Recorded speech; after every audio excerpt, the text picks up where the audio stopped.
Good evening, everybody. Student, look at the screen board. এখানে আমি present indefinite tense of varieties structure নিয়ে আলোচনা করতেছি। তোমরা লক্ষ্য করো, একটা টেন্স দিয়ে আমি অনেকগুলো স্ট্রাকচার দেখাবো, সেই পদ্ধতিটা তোমরা একটু লক্ষ্য করো। Technical easy rules of it, এর একটা টেকনিক্যাল রুলস দেখাচ্ছি। বাংলা রূপ হচ্ছে বাংলা ক্রিয়ার শেষে ই এ অন্ত্যেষ্টিয় জ ও থাকে, যদি থাকে। অ্যাফার্মেটিভ সেন্টেন্সের স্ট্রাকচার এখানে তুলে ধরতেছি। অ্যাফার্মেটিভ সেন্টেন্সের স্ট্রাকচার দেখো, আমি এখানে ম্যাথমেটিক্যাল রুল রেখেছি, সেটা হচ্ছে সাবজেক্ট প্লাস ভার্বের base form oblique S form plus object plus x. তো এখানে দেখতে থাকো, আইটা হচ্ছে সাবজেক্ট প্লাস ইটটা হচ্ছে বেস ফর্ম আর রাইট হচ্ছে অবজেক্ট। এখানে একটু ইট সম্পর্কে ব্যাখ্যা দেই। ইটটা হচ্ছে বেস ফর্মে কেন গেল?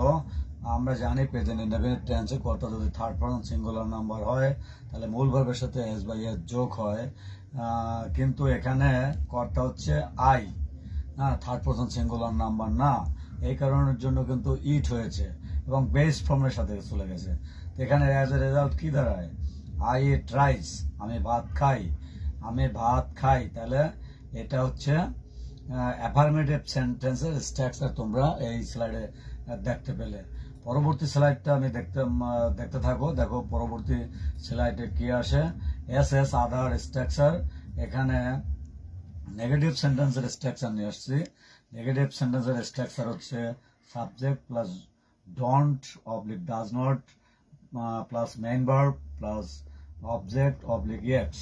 তো এখানে আবার দেখো, আমি এখানে তুলে ধরছি সাবজেক্ট হিসেবে আসতেছে আই, আর এরপরে ডন্ট ভার্ব হিসেবে চলে আসলো, মেইন ভার্ব চলে আসলো ইট, এবং অবজেক্ট চলে আসলো রাইস।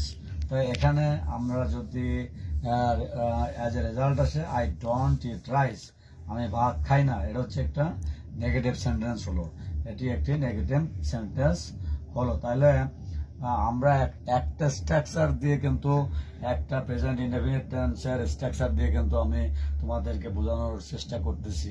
এটা যদি বুঝতে পারো তাহলে অনেকগুলো তুমি এভাবে তৈরি করতে পারবে আশা করছি। তাহলে এই দুটোর মধ্যে আশা করছি তোমরা একটা হ্যাঁ বোধক একটা না বোধকের যে রুলস দেখানো হলো তোমাদের কাছে মনে করছি আকর্ষণীয় হচ্ছে। তোমরা মনে করছি ভালো বুঝতে পারছো। তাহলে আমার সার্থক হবে, কারণ এগুলো তৈরি করতে অনেক পরিশ্রম করতে হয়। তোমরা ভালোভাবে দেখবে বারবার, তাইলে তোমরা বুঝতে পারবে। সবাইকে ধন্যবাদ জানিয়ে এখানে ক্লাস শেষ করছি। আবার অন্য কোনো ক্লাস নিয়ে তোমাদের সামনে পরবর্তী ক্লাস নিয়ে হাজির হব। সবাইকে ধন্যবাদ।